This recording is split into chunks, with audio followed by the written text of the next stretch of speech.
నిన్న రేవంత్ రెడ్డి గారు రాష్ట్ర ముఖ్యమంత్రి గారు గౌరవ ప్రధానమంత్రి మోడీ గారి కులం గురించి మాట్లాడిన అంశాన్ని బీజేపీ నాయకులు నానా హైరాణ పడతా ఉన్నారు. రేవంత్ రెడ్డి గారు మాట్లాడింది మోడీ గారు పుట్టుకతో ఓబీసీ కాదు, 94లో వారు మోడీ గాన్సీ అనే కులం తేలీ కులాన్ని ఓబీసీ జాబితాలో గుజరాత్ ప్రభుత్వం చేర్చడం జరిగింది. తర్వాత 99 2000 సంవత్సరంలో జాతీయ స్థాయిలో కూడా ఈ కులాన్ని అగ్రవర్ణం కులంగా ఉన్న తేలీ కులం మోడ్ గాన్సీని బీసీలో చేర్చడం జరిగింది.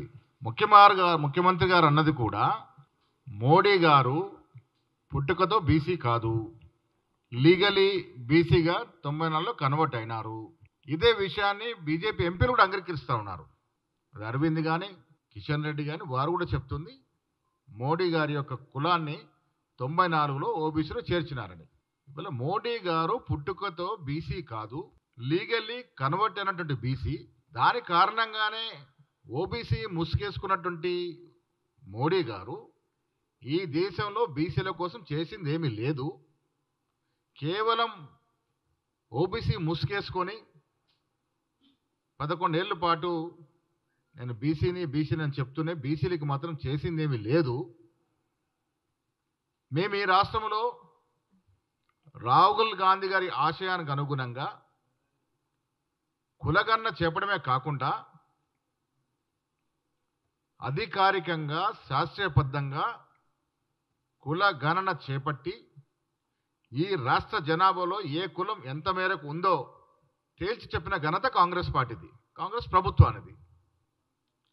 ఎన్నికలకు ముందు కామారెడ్డిలో బీసీ డిక్లరేషన్ నేనే ప్రవేశపెట్టడం జరిగింది.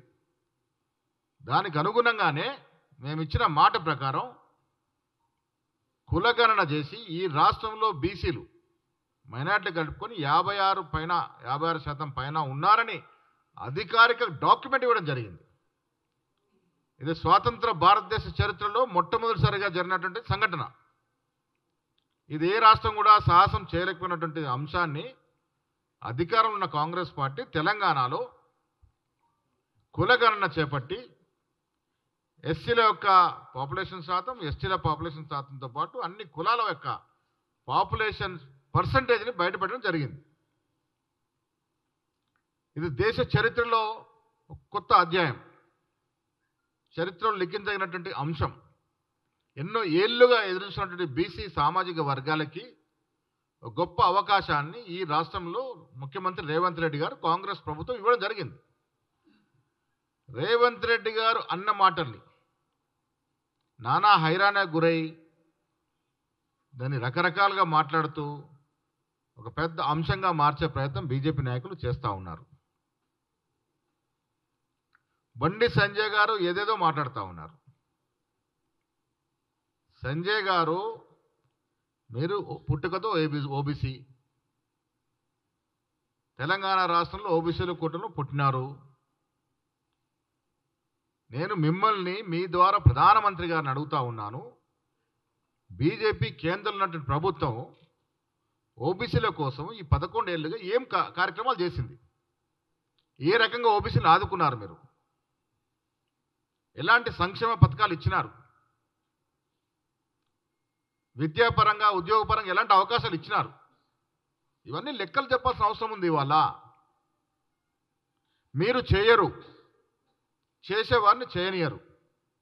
ఆనాడు రాష్ట్ర మీరు బీసీగా బీజేపీ అధ్యక్షుడిగా ఉంటే కష్టపడుతున్న మిమ్మల్ని బీజేపీ తీసి ఉతికి పారేసింది బయటకి. అది బీజేపీకి బీసీల పట్ల ప్రేమ. మీతో కష్టం చేయించుకొని తీరా ఎన్నికల నాటికి మీరు తీసి బయటేసింది.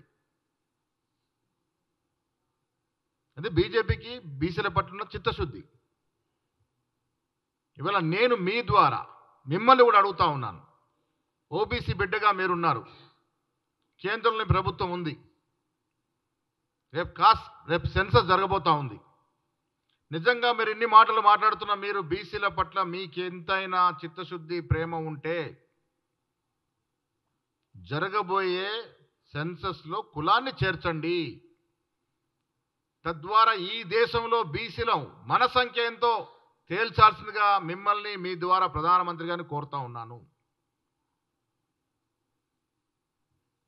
ఇలా రేవంత్ రెడ్డి గారు రెడ్డి అయి ఉండి కూడా తెలంగాణ రాష్ట్రంలో రాహుల్ గాంధీ గారి యొక్క ఆశాన్ని పూరించే విధంగా సాహసోపేతంగా కులగన్న చేపట్టడమే కాకుండా 42% రిజర్వేషన్స్కి అసెంబ్లీలో బిల్లు పెట్టి చట్టబద్ధత ఇస్తామనే మాట చెప్పడం కూడా జరిగింది. ఇవాళ మిమ్మల్ని బండి సంజయ్ గారు, కిషన్ రెడ్డి గారు జవాబు ఇవ్వాలి. రేపు అసెంబ్లీలో బిల్లు పెట్టి మేము చట్టబద్ధత తెస్తాం. మీరు కేంద్ర ప్రభుత్వం వరకు తీసుకెళ్ళి ఈ రాష్ట్రంలో బీసీలకు అన్యాయం జరుగుతుంది, దేశంలో బీసీలకు అన్యాయం జరుగుతుంది కాబట్టి ఈ అంశాన్ని రేపు తెలంగాణ అసెంబ్లీలో జరగబోయే బిల్లు, ప్రవేశపెట్టే బిల్లు పాస్ అయిన తర్వాత దాన్ని 9th షెడ్యూల్లో చేర్చి రాజ్యాంగ సవరణ చేసి యావత్ దేశంలో బీసీలకు న్యాయం చేస్తారా? ఇది సూటిగా మీరు జవాబు చెప్పాల్సిందిగా నేను బండి సంజయ్ గారిని అడుగుతా ఉన్నాను. రేపు జరగబోయే సెన్సస్లో కులాన్ని చేర్చుతారా లేదా? చేర్చి మీ చిత్తశుద్ధిని చాటుకుంటారా? లేక ఓబీసీ అని ముసిగేసి ఇన్నాళ్ళు తతంగా నడిపిన మోడీ గారిని ముందర పెట్టి అదే రకంగా ఓబీసీల్ని వంచిస్తారా? చెప్పాల్సిందిగా మీ ద్వారా నేను బండి సంజయ్ గారిని సూటిగా అడుగుతా ఉన్నాను.